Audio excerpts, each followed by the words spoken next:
नमस्कार मित्रांनो, आज दिनांक 5 ऑक्टोबर जागतिक शिक्षक दिन. युनेस्कोकडून हा दिवस जागतिक शिक्षक दिन म्हणून साजरा केला जातो. आज जगभरामध्ये हा दिवस मोठ्या उत्साहात साजरा केला जात आहे. सर्वप्रथम तुम्हा सर्वांना या जागतिक शिक्षक दिनाच्या मनपूर्वक शुभेच्छा. जसा 5 सप्टेंबर हा आपण राष्ट्रीय शिक्षक दिन म्हणून साजरा करतो, अगदी त्याच प्रकारे त्याच उत्साहात हा दिवस आज जगभरात साजरा केला जात आहे. मित्रांनो, या विशेष दिवसानिमित्त आज एका विशेष पुस्तकावर आपल्या सर्वांशी बोलावं असं वाटलं. एक जगावेगळी शाळा, त्या शाळेतील एक जगावेगळा शिक्षक, एक मुख्याध्यापक आणि त्या शाळेतील जगावेगळे विद्यार्थी, अशी जगाला आदर्श वाटणारी, आदर्श ठरणारी अशी एक शाळा, त्या शाळेतील शिक्षक, त्या शाळेतील विद्यार्थी यांच्या संदर्भात असलेलं एक अत्यंत सुंदर पुस्तक, शिक्षण क्षेत्रातील 5वा वेद ठरावा या ताकदीचं असणारं पुस्तक म्हणजेच तोत्तोचान या पुस्तकाविषयी मी थोडक्यात आज मांडणी करणार आहे. मित्रांनो, या शाळेचं नाव काय होतं? तर या जगावेगळ्या शाळेचं नाव होतं तोमोई विद्यालय. या शाळेतील जो जगावेगळा शिक्षक होता, मुख्याध्यापक होता, त्याचं नाव होतं सोसाकू कोबायाशी. आणि ज्या मुलीने हे पुस्तक लिहिलंय आणि ही शाळा अजरामर केली, जगभरात पोचवली, त्या मुलीचं नाव अर्थात तोत्तोचान, तिचं खरं नाव होतं तेत्सुको कुरोयानागी. मित्रांनो, तोत्तोचान हे पुस्तक खूप गाजलं, प्रचंड गाजलं, सध्याही खूप गाजतं आहे. ज्यावेळेस या पुस्तकाची पहिली आवृत्ती निघाली, तर या पहिल्याच वर्षी म्हणजे पुस्तकाच्या प्रकाशनाच्या पहिल्याच वर्षी या पुस्तकाच्या जवळपास 35 लाख प्रती खपल्या. हा एक जपानमधला रेकॉर्ड होता. जपान देशामधील हे बेस्ट सेलर पुस्तक ठरलं. हे पुस्तक इतकं घरोघर पोहोचलं, मुलांपर्यंत पोहोचलं आणि या पुस्तकाला इतका प्रतिसाद मिळाला, इतकी पत्रं आली.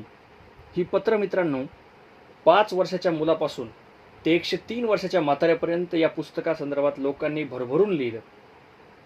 आज या पुस्तकाचे अनेक देशांमध्ये, अनेक भाषांमध्ये अनुवाद झालेले आहेत.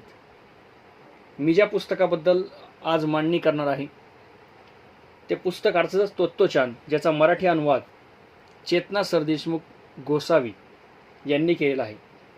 National book trust of India यांनी हे पुस्तक प्रकाशन केलेलं आहे. आणि आत्तापर्यंत मराठी आवृत्त्या 25हून जास्त मराठी आवृत्त्या पुस्तकाच्या निघालेल्या आहेत. या सर्वावरून तुमच्या लक्षात येईल की किती प्रचंड गाजलेलं आणि लोकांपर्यंत पोहोचलेलं हे पुस्तक आहे. मित्रांनो, या पुस्तकातील जो नायक आहे तो म्हणजे या पुस्तकात या शाळेतील मुख्याध्यापक, तोमोई शाळेतील मुख्याध्यापक, त्यांचं नाव सोसाकू कोबायाशी. 18 जून 1893 रोजी टोकियो या ठिकाणी ज्यांचा जन्म झाला आणि लहानपणापासूनच एक संगीताविषयी आकर्षण असणारे, एक शिक्षणाविषयी आकर्षण असणारे असं त्यांचं व्यक्तिमत्व होतं. अतिशय कमी वयात सोसाकू कोबायाशी यांनी सहाय्यक शिक्षकाचं प्रमाणपत्र त्या ठिकाणी प्राप्त केलं, ती पदवी प्राप्त केली.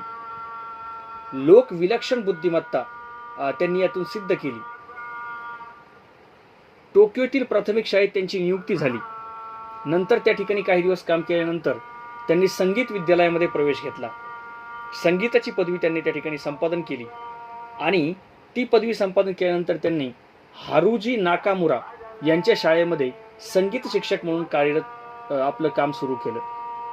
तिथल्या शाळेमध्ये त्यांच्या असं लक्षात आलं की जे हारुजी नाकामुरा होते त्यांची एक शिक्षणाची पद्धती होती, पाठ्यपुस्तकापासून मुक्त असणारी शिक्षण पद्धती.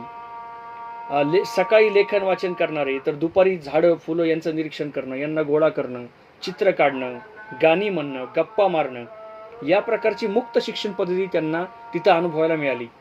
आणि सोसाकू कोबायाशी यांच्यावर तिथल्या शिक्षण पद्धतीचा खूप मोठा प्रभाव पडला. नंतर सोसाकू कोबायाशी यांनी असं ठरवलं की आपणही याच पद्धतीने शिक्षण देणारी एखादी शाळा सुरू करावी. आणि मित्रांनो, जन्म झाला तो या तोमोई शाळेचा. तोमोई शाळा याची स्थापना झाली 1937 साली. या शाळेविषयीच्या आठवणीबद्दल तोत्तो-चानने असं म्हटलेलं आहे बघा. तोत्तो-चान हा जर शब्द आपण पाहिला तर खऱ्याचा अर्थ आहे खिडकी जवळची मुलगी किंवा खिडकी जवळची चिमुरडी. जपानी भाषेतील अर्थ आहे. ही तोत्तो-चान तोमोई शाळेत जायच्या अगोदर एका दुसऱ्या शाळेमध्ये जात होती. त्या ठिकाणी तिला एक सवय लागली होती.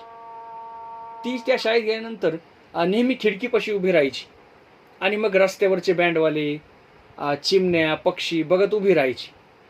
आणि हे तिचं रोजचं तिचं बघणं, खिडकी बाहेर बघणं, त्या ठिकाणी रेंगाळणं, हे तिथल्या बाईंना, जे शाळेमध्ये शिकवायला बाई होते त्यांना ते आवडत नसायचं.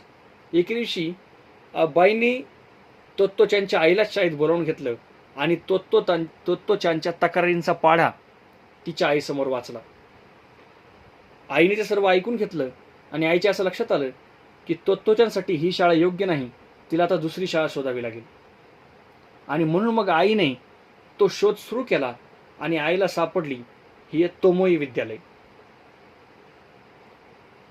तोत्तो-चान पहिल्यांदा तोमोई विद्यालयामध्ये आली आणि मित्रांनो, तोत्तो-चानने ही शाळा पाहिली आणि आपल्यालाही आश्चर्य वाटेल, ही शाळा चक्क आगगाडीच्या डब्यात भरणारी शाळा होती.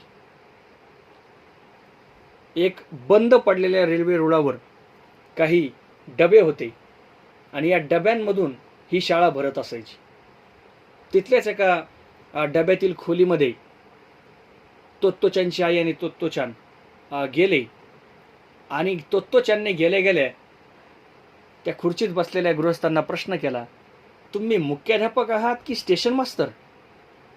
यावर ते हसले आणि ते म्हणाले की मी या शाळेचा मुख्याध्यापक आहे. सोसाकू कोबायाशी यांनी तोत्तो-चानला बसायला खुर्ची दिली आणि आईला ते म्हणाले सुद्धा की ठीक आहे, आता तुम्ही इथं तोत्तो-चानला आणलंय, तुम्ही आता गेलात तरी हरकत नाही, मला आता तोत्तो-चानशी छानपैकी गप्पा मारायच्या आहेत. आणि असं म्हणून मग शेवटी आई तिथून निघून गेली आणि तोत्तो-चान हिला मुख्याध्यापक बोलायला लागले.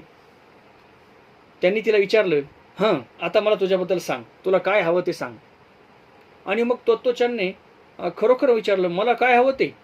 हा म्हणाले, सांग सांग, तुला काय म्हणायचं ते सांग. आणि मग तोत्तो-चान सगळं सांगायला लागली.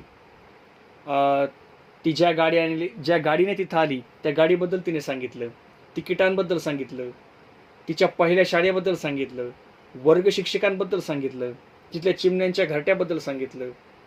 एवढंच नाही तर तिच्या रॉकी नावाच्या कुत्र्याबद्दल सांगितलं, बाबाबद्दल सांगितलं, बाबा कसं पोहतात, कसे सूर मारतात, जे काही तिला आठवत होतं, जे काही तिला सांगत होतं ते सगळं तिने सांगितलं.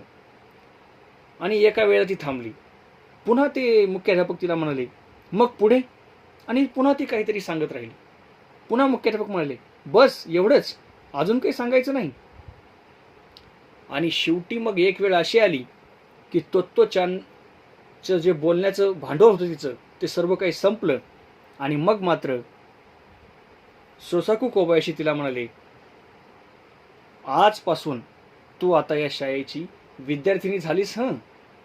आणि मित्रांनो, पहिल्याच भेटीमध्ये या मुख्याध्यापकाने या मुलीला किती वेळ द्यावा? म्हणजे आजच्या शिक्षण पद्धतीमध्ये लहान मुलांना आपण मूल समजून घेणं म्हणतो. तर मूल समजून कोणत्या प्रकारे घेतलं पाहिजे? तर एका शाळेने नाकारलेली मुलगी जेव्हा दुसऱ्या शाळेमध्ये येते तेव्हा तिच्याशी कोणत्या पद्धतीने, कोणत्या संवेदनशील पद्धतीने आपण तो विषय हाताळला पाहिजे. एक आदर्श नमुना म्हणजे हे सोसाकू कोबायाशी सर. मित्रांनो, या मुलीशी, म्हणजे ही मुलगी अखंड बोलत होती आणि हे सर अखंड ऐकत होते. किती वेळ? तब्बल 4 तास या मुख्याध्यापकाने तिचं ऐकून घेतलं. बघा, म्हणजे यामधून खूप काही शिकण्यासारखं आहे. हा पहिलाच दिवस तोत्तो-चानचा. आणि मग तोत्तो-चानची शाळा सुरू झाली. मित्रांनो, या शाळेची या पुस्तकामध्ये अनेक प्रकरणामधून या शाळेची वेगवेगळी वैशिष्ट्ये, वेगवेगळे उपक्रम या ठिकाणी मांडलेले आहेत. काही ठळक वैशिष्ट्ये या ठिकाणी मी तुम्हाला सांगतो. ज्यावेळेस या शाळेमध्ये दुपारचा ब्रेक व्हायचा आणि जेवणाचा मध्यंतर व्हायचा तेव्हा इथल्या मुख्याध्यापकांची म्हणजे सोसाकू कोबायाशी यांची एक वेगळी पद्धत होती. ते मुलांना म्हणायचे की चला सगळ्यांनी डबे आणलेत का? हा, मग सगळ्यांनी काहीतरी समुद्रातलं आणि काहीतरी डोंगरावरचं आणलंय की नाही? आता खरं तर तोत्तोचनसारख्या नव्या मुलीला हे काहीतरी समुद्रातलं आणि काहीतरी डोंगरावरचं हे काहीच कळलं नाही. परंतु नंतर हळूहळू तिच्या लक्षात आलं की काहीतरी समुद्रातलं म्हणजे मासे, सुकी मासळी, समुद्री गवत इत्यादी पदार्थ, आणि काहीतरी डोंगरावरचं म्हणजे भाज्या, मांस, अंडी इत्यादी पदार्थ. म्हणजे मुलांच्या डब्यामध्ये चौरस आहार यावा यासाठी एक वेगळ्या पद्धतीने एक संवाद साधण्याची पद्धत या शाळेमध्ये होती. आणि म्हणून काहीतरी समुद्रातलं आणि काहीतरी डोंगरावरचं या पद्धतीने एक कुतूहलातून एक नवा विचार देण्याची पद्धत सोसाकू कोबायाशी यांनी सुरू केली होती. मित्रांनो, या शाळेमधील बैठक व्यवस्था कशी? आज आपण पाहतो, आता तरी एक लवचिकता त्यामध्ये आलेली आहे. परंतु आपण जेव्हा शिकत होतो, आम्ही जेव्हा लहानपणी शिकत होतो, तेव्हा आपली बसण्याची जागा म्हणजे जणू काही ती आपण लिहून घेतली आहे. या पद्धतीने या थाटात आपण तिथं बसायचो. परंतु या शाळेचं वैशिष्ट्य असं की ज्याला जिथे बसायचं असेल तिथं बसण्याची मोकळीक असायची. कुणी कुठेही बसू शकत होता. या पद्धतीची मोकळीक त्या ठिकाणी होती. आणि शिकण्याच्या बाबतीत म्हणाल तर असं नाही की पहिला तास या विषयाचा, दुसरा तास त्या विषयाचा, तिसरा तास त्या विषयाचा, चौथा तास त्या विषयाचा, असं कुठलंही शिस्तबद्ध काटेकोर असं टाइम टेबल नाही. तिथले शिक्षक वर्गात यायचे आणि म्हणायचे, हां आता तुम्हाला हव्या त्या विषयाला सुरुवात करा, हव्या त्या विषयाचा अभ्यास करा. या पद्धतीचं स्वातंत्र्य त्या ठिकाणी विद्यार्थ्यांना होतं. त्याचबरोबर म्हणजे या पद्धतीने शिकण्याचं स्वातंत्र्य तर होतंच, परंतु आसपासच्या परिसरात वेळोवेळी क्षेत्र भेटी, परिसर सहली वेळोवेळी नेल्या जायच्या. आणि मग या माध्यमातून विद्यार्थ्यांना आसपासची शेती, पानं, वेली, फुले, पक्षी यांचं निरीक्षण करण्याला खूप मोठी संधी त्या ठिकाणी दिली जायची. म्हणजे जीवशास्त्राचं एक मोठं ज्ञान अगदी वयाच्या लहानपणापासून त्याची पायाभरणी निरीक्षणामधून करण्याचं काम या शाळेमध्ये सुरू असायचं. या शाळेमध्ये शिबिरंसुद्धा, म्हणजे शाळेचं आणखीन एक वैशिष्ट्य म्हणजे इथली शिबिरं, विद्यार्थ्यांना वेगवेगळी शिबिरं तिथं आयोजित केली जायची. एके वेळेस या शिबिरामध्ये या सोसाकू कोबायाशी मास्तरांनी काय करावं, ते शिक्षकांनी काय करावं, तर विद्यार्थ्यांची भूतांची भीती घालवावी म्हणून या सरांनी ठरवलं की आज मध्यरात्री आपण सर्वांनी स्मशानापर्यंत जाऊन यायचं. आणि खरोखर ही सगळी लहान चिमुरडी त्यासाठी तयार झाली. 7-8 विद्यार्थ्यांनी भूताचे कपडे अंगामध्ये घातले आणि हे चिमुरडे सोबत घेऊन सोसाकू कोबायाशी त्या स्मशानापर्यंत जाऊन आले. आणि त्यानंतर असं लिहिलंय या तित्सुका कुरोयानागिनी की त्यानंतर आम्हाला कधीही भूताची भीती वाटली नाही. मग या पातळीवर चे उपक्रम त्या ठिकाणी सर राबवत होते. युरिथमिक्स संगीत कवायत नावाचा सुद्धा एक प्रकार या शाळेमध्ये एक अतिशय मनोरंजक पद्धतीने संगीताच्या मदतीने कवायत शिकवण्याचा प्रकार या ठिकाणी सुरू असायचा. म्हणजे मुळात सोसाकू कोबायाशी सर यांची संगीत शिक्षकाची जी मूळ पिंड होता त्यामधून त्यांनी ती विकसित केलेली एक पद्धत होती. आणखीन एका शाळेचं वैशिष्ट्य असं की आपण आज पाहतो की शाळेत मुलं पाठवायची म्हणजे सुटाबुटात, टाय, सूट, बूट एकदम अप टू डेट ठेवून आपण विद्यार्थ्यांना शाळेत पाठवतो. परंतु सोसाकू कोबायाशी म्हणायचे, पालकांना असं म्हणायचे की मुलांना शाळेत पाठवताना त्यांचे सगळ्यात खराब कपडे त्यांना घालत जा. म्हणजे बघा हा किती विसंगत विचार वाटेल आपल्याला की मुलं शाळेत पाठवायची म्हणल्यावर आपण सगळी सजून धजून पाठवायची, पण हे सर सांगायचे नको, त्यांना असं पाठवत नका जाऊ, त्यांना खराब कपडे घालून पाठवत जा. का तर त्यामागे सुद्धा एक उदात्त विचार होता मित्रांनो. चांगले कपडे घालून आले म्हणजे विद्यार्थी तेवढे एकमेकात मिसळत नसत, मैदानावर नीट खेळत नसत, त्यांना कपडे फाटण्याची, कपडे मळण्याची भीती वाटायची. परंतु ज्यावेळेस मुलं मळकी कपडे घालून येतील, खराब कपडे घालून येतील, तेव्हा ते मनसोक्त खेळतील, बागडतील, लोळतील, शिकतील. या पद्धतीचं एक तत्वज्ञान यामधून सोसाकू कोबायाशी सर त्या ठिकाणी सांगायचे. मित्रांनो, आता जो मुद्दा मी तुम्हाला सांगणार आहे तो मुद्दा खरोखर किती काळाच्या पुढचा मुद्दा आहे आणि आजही तसं करायला आपण धजणार नाही असा हा प्रयोग होता. काय प्रयोग करायचे हे कोबायाशी सर. कोबायाशी सरांनी एक उपक्रम त्या ठिकाणी राबवला होता की ज्या ज्या वेळेस कोबायाशी सर मुलांना घेऊन पोहायला घेऊन जायचे त्यावेळेस तिथं मुलंही असायची, लहान मुलं आणि लहान मुली असायची. आणि मग कोबायाशी सर म्हणायचे की काढा कपडे आणि चला पोहायला. यावेळेस त्यांनी असं कधीही केलं नाही की मुलींना सांगितलं की तुम्ही कपडे काढू नका, तुम्ही तिथंच राहा, आणि मुलांना सांगितलं की कपडे. एक उत्स्फूर्तपणे सगळ्यांना त्यांनी सांगायची. ही लहान लहान मुलं असायची आणि त्यांना सांगायची की चला सगळ्यांनी कपडे काढा आणि पोहायला चला. अशा परिस्थितीत त्या ठिकाणी ते विद्यार्थी पोहायला जायचे.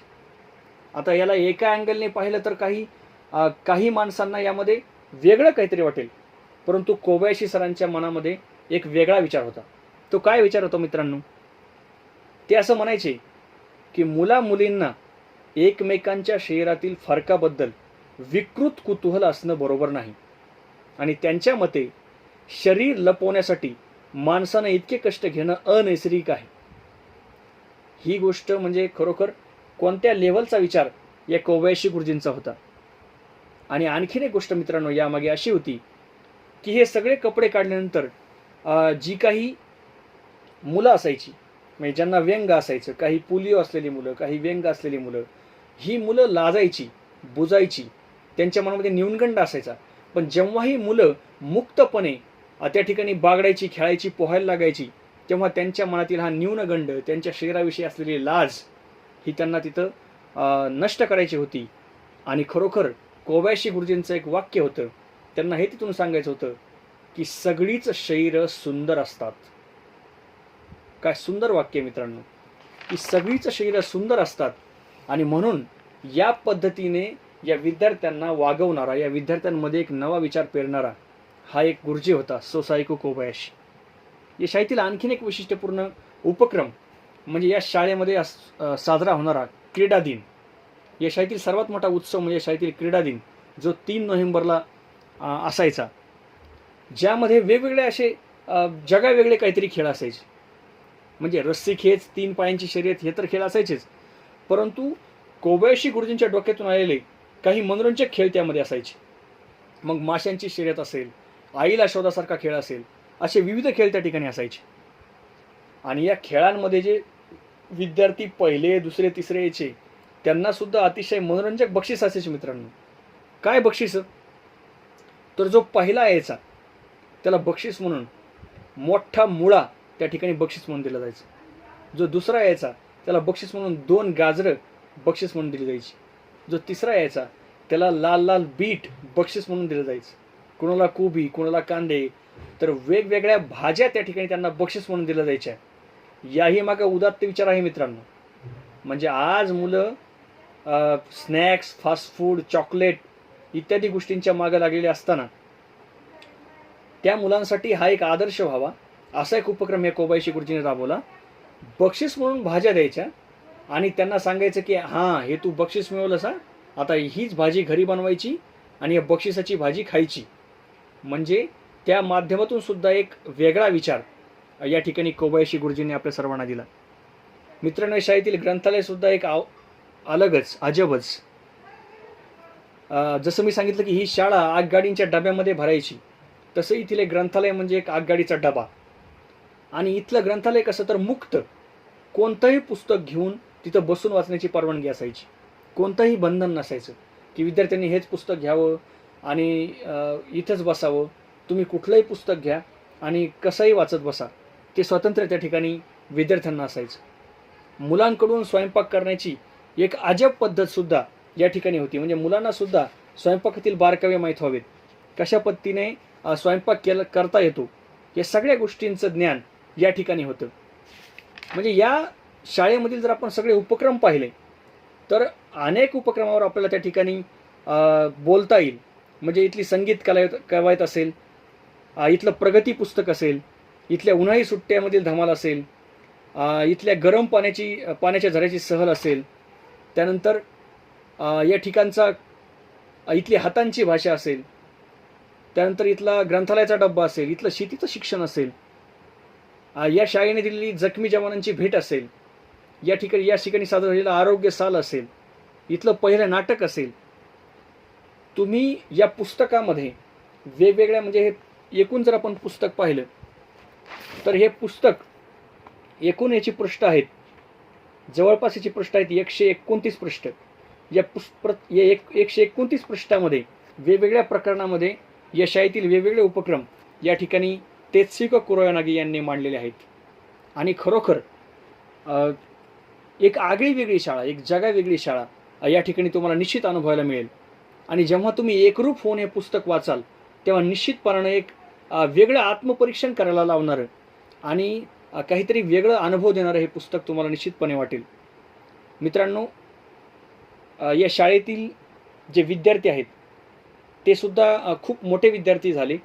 म्हणजे ज्यांनी हे पुस्तक लिहिलं आहे त्यात म्हणजे तोत्तोचान हे जे टायटल आहे, ज्यांना तोत्तोचान असं म्हटलेलं आहे, त्या तोत्तोचानचं मूळ नाव तेत्सुको कुरोयानागी या जपानमधल्या एक प्रसिद्ध लोकप्रिय दूरदर्शन कलाकार आहेत. आणि युनिसेफने त्यांना सद्भावना दूत म्हणून सुद्धा नियुक्त केलं आहे. या तोत्तोचाननी, या तेत्सुको यांनी एक आठवण सांगितली आहे की या आधीच्या शाळेमध्ये किंवा इतर ठिकाणी मला नीटपणे वागवलं गेलं नाही, परंतु माझी तक्रार, माझ्या वागण्यामुळं माझी तक्रार व्हायची वेळोवेळी. आणि ही तक्रार जेव्हा सुसुको कोबायाशी यांच्यापर्यंत जायची तेव्हा हे सर मला नेहमी एक वाक्य म्हणायचे. ते वाक्य असं आहे मित्रांनो की ते सर तिला म्हणायचे, तोत्तोचान तू खरोखर एक चांगली मुलगी आहेस.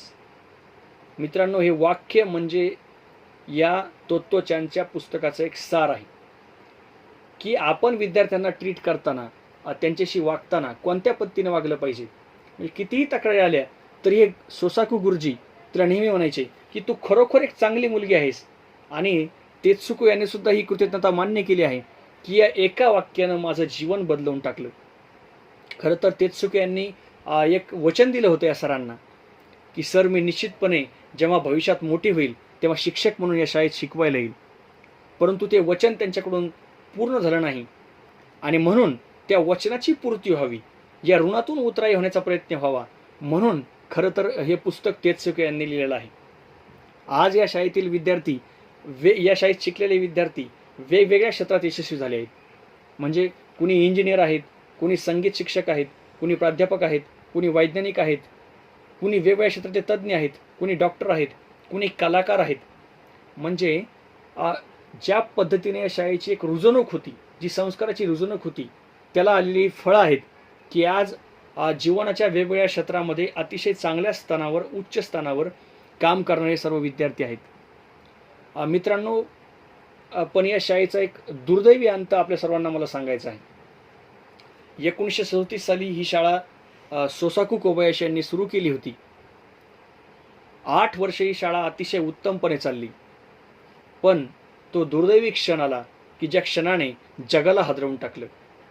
तो म्हणजे 1945 साली सुरू असलेले दुसरे महायुद्ध आणि या महायुद्धादरम्यान सुरू असलेले बॉम्ब हल्ले. जपानवर सुद्धा अनेक बॉम्ब हल्ले झाले आणि तोमोई विद्यालय ही जी एक जगातील एक क्रांतिकारी शाळा भविष्यामध्ये ठरू शकली असती, एक आणखीन काहीतरी भव्यदिव्य शाळेने दिलं असतं, अशी आगगाडीत भरणारी शाळा आगीच्या भक्षस्थानी सापडली.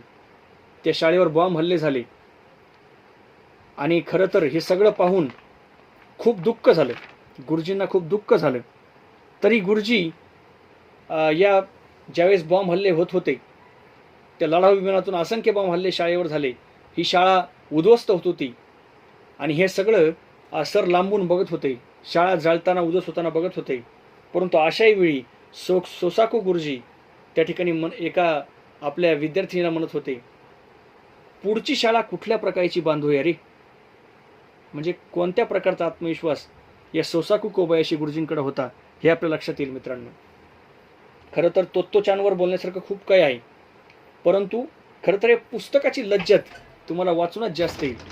त्यामुळं मी निश्चितपणानं आपल्या सर्वांना आवाहन करील की हे पुस्तक आपण निश्चितपणानं वाचावं, या पुस्तकाचा आस्वाद घ्यावा. हे पुस्तक आज जागतिक शिक्षक दिन आहे. प्रत्येक शिक्षकानं वाचावं, प्रत्येक विद्यार्थ्याने तर वाचावं. अशा पद्धतीचं हे पुस्तक आहे. म्हणजे आज आपण ज्ञानरचनावाद, 21व्या शतकातील कौशल्ये, आंतरराष्ट्रीय शिक्षण विचार याची चर्चा करत असतो, परंतु खरं तर जवळपास 1937 म्हणजे 80 वर्षापूर्वी या सोसाईकू कोबायाशी गुरुजींनी ही शाळा, हा विचार, ज्ञानरचनावाद, 21व्या शतकातील कौशल्य, आंतरराष्ट्रीय शिक्षण विचार त्या ठिकाणी रुजवला होता.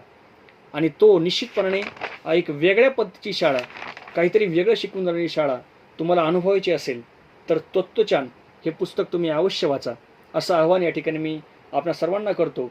आणि पुन्हा एकदा जागतिक शिक्षक दिनाच्या तुम्हा सर्वांना मनःपूर्वक शुभेच्छा देतो. धन्यवाद. नमस्कार मित्रांनो.